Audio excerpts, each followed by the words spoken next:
Hey guys, welcome back. It's been about a month since I've done a portfolio update.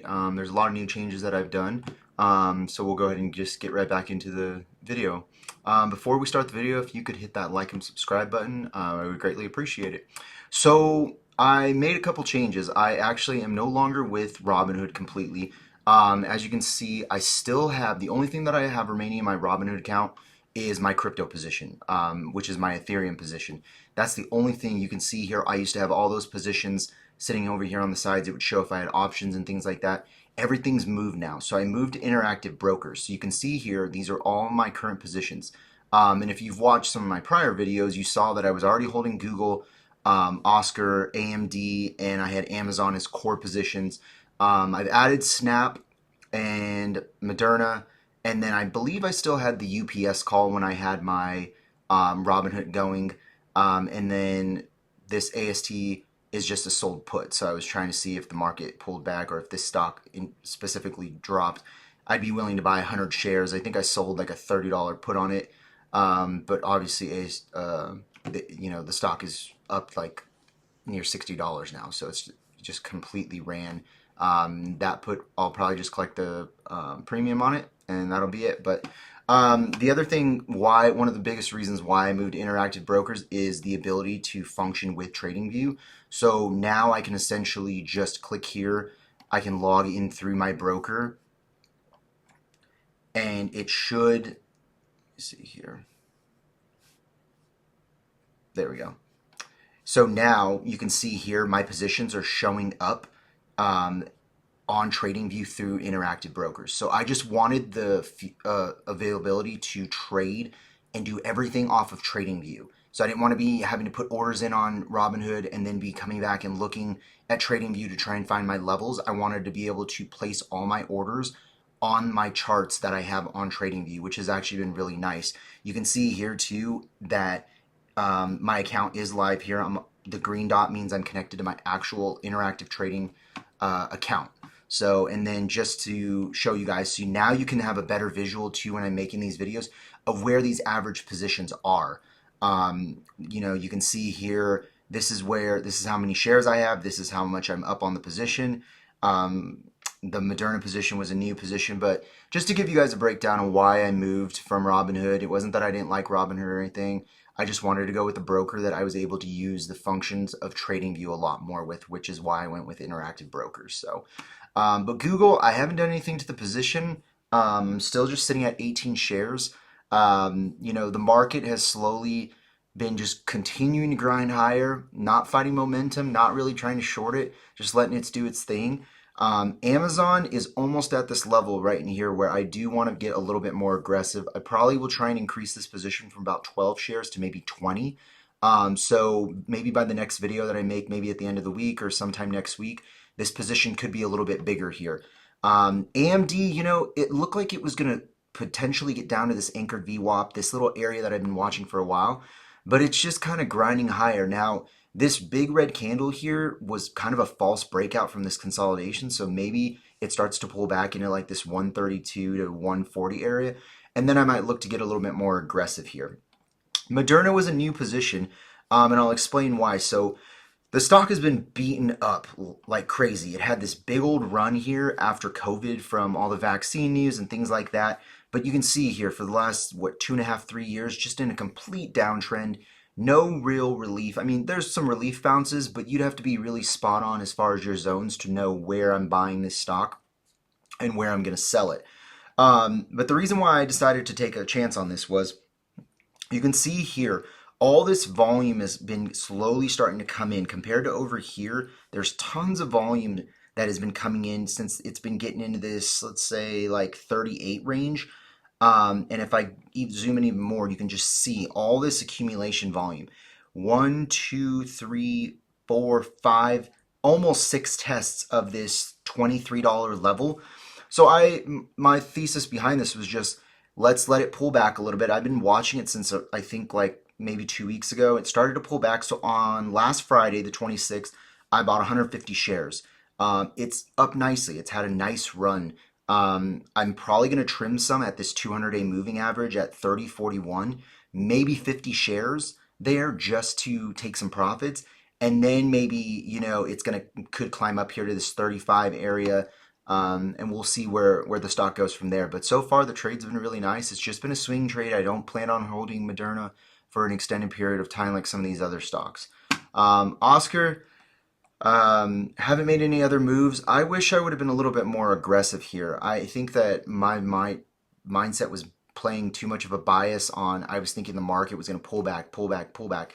So I was thinking, okay, a lot of these stocks are going to pull back.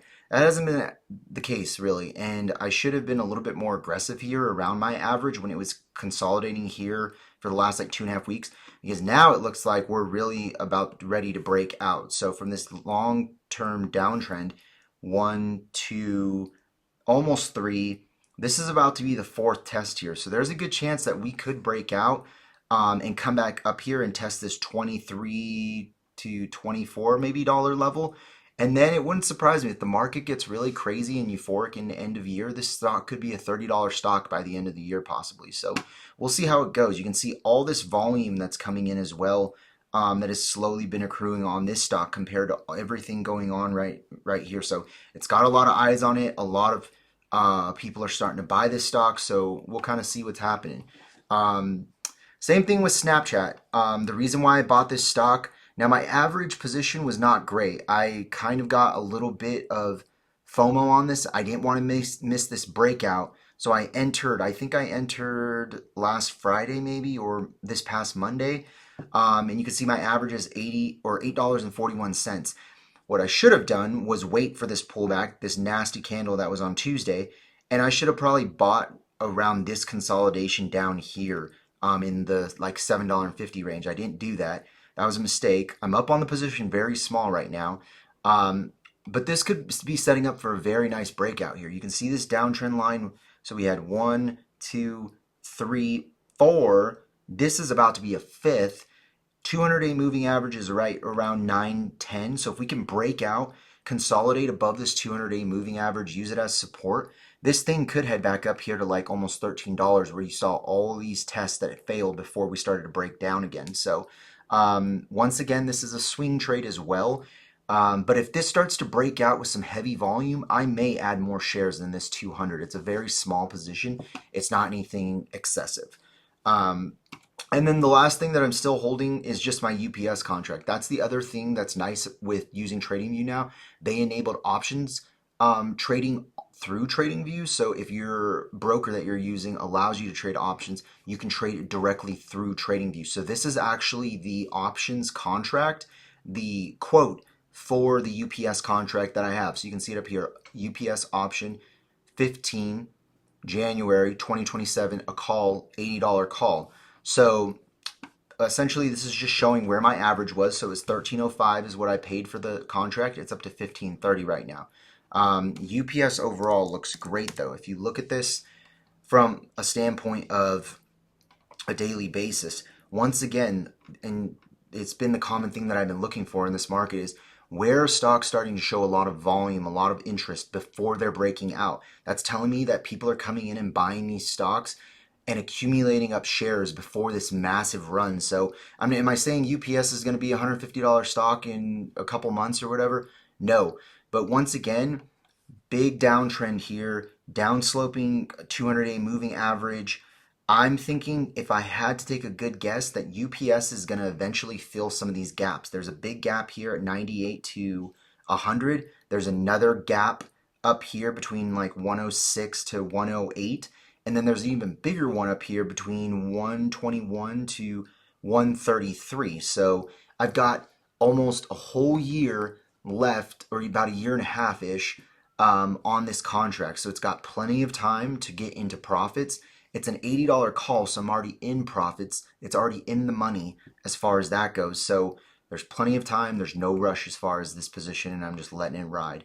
Now, before I get to the rest of this list here, there is one position that I am very interested in taking a swing trade on, and it's Fubo. So the reason why I like this is it's been consolidating, slowly making higher lows here. You can see the 200-day moving average is slowly sloping up, and I basically drew this uptrend, and it's been respected. So my thesis for this trade is going to be simple. I'm going to probably look, if this if maybe FUBO opens around somewhere between 380s and 370s tomorrow, I'm probably going to look to buy, I don't know, maybe 1,000 shares probably. And what I'm going to do is say, okay, if we have a weekly close below this trend line, or if we have a weekly close below this 200-day, I'm going to cut the trade, and just move on to the next trade and just take the loss. Now, realistically, what I would like to see is us come down here or consolidate and slowly start working higher and maybe get back up to this $6 range. That's where I'd probably look to take profits, essentially double my position, and get out of the trade. Or at least cut the trade and trim the trade and take some profits, and then move those profits into something else that I'm willing to risk some money on. So, but that's the next biggest one, the next trade that I'm looking at here. As far as some of these other positions, long-term wise, I had talked about in previous videos this Meta position that I wanted to start. Meta looks like it's finally going to maybe possibly get down here and give us this 667 test. The reason why I did this is this anchored VWAP, is from the April low, and the 200-day is sitting smacked right on top of each other here. So there's a real nice opportunity here to possibly start a long-term position. Now, could Meta roll over and go even lower? Sure, but this is something that I want to hold for another 10 to 20 years. So I'm just trying to start building out some of these long-term positions. Google, Amazon, a lot of the big tech companies, those aren't companies that I'm going to trade on a 3 to 6 month basis. I may trim some of the position, but I'm never going to completely sell all out of the position. So Nvidia, I was really hopeful when it started to break down here that we were going to get back down to this 152 area that I had here. It never did. Maybe it will, and that's where I'll look to open a position, but I'm not going to chase it up here this high. I'm just going to admit that I should have pulled the trigger sooner and I missed the move. So same thing with Tesla. Tesla has been on a rip since, when did this start? September 11th. Massive run. I'm not sure what it's going to do. It could fail and start to break down again. If it does, I'll probably look to get into a position. If it pulls back here between this 365 to 357, it's probably very unlikely it gets that far back unless the market has a good correction here in the next couple weeks or month. But that's where I would actually look to probably try and buy back into some Tesla position here. So as far as UNH, nothing fancy. I had this zone back here that I know I briefly talked about a long time ago. It is far from it, so I'm not worried about it right now. Same thing with TSM, really far from any buy levels. Rocket Lab, Hood. Enphase is close. I had mentioned that this little area here on Enphase was an area, so this green box anywhere from 21 to 17 was an area that I was actually going to look to buy some shares, and I probably will still. I'll probably buy 200 shares if it gets into this area. The reason why I like this area is a prior high, breakthrough, comeback test, and then the COVID low. The COVID low has still not been tested on this company. So I like that area too. So it's right around that 2149 area. So we'll see what happens. But this is a position that's not too far off. If it really sold off, it could get there pretty quick. So Adobe as well. Adobe is very close to an area where I want to start potentially accumulating a position. But we'll see. We'll see where I'm at as far as other positions. I don't want to become over leveraged in the account. I want to leave a little bit of cash dried up. So I sold that AST put that you saw, I think, on this candle here on the 25th, thinking that maybe we would roll back over and come down to this 200-day moving average. Not the case, as you can see by this chart. So I think I am going to collect like $12 in premium on it, which is fine. It's $12 I did nothing for. Same thing with Palantir. Nothing here going on. I don't have any plans. Chipotle, no plans. Nebis, no plans. I mean, a lot of these stocks are just rocketing right now, and I'm not going to be up here chasing the position. I personally would rather just miss the move and let these stocks consolidate.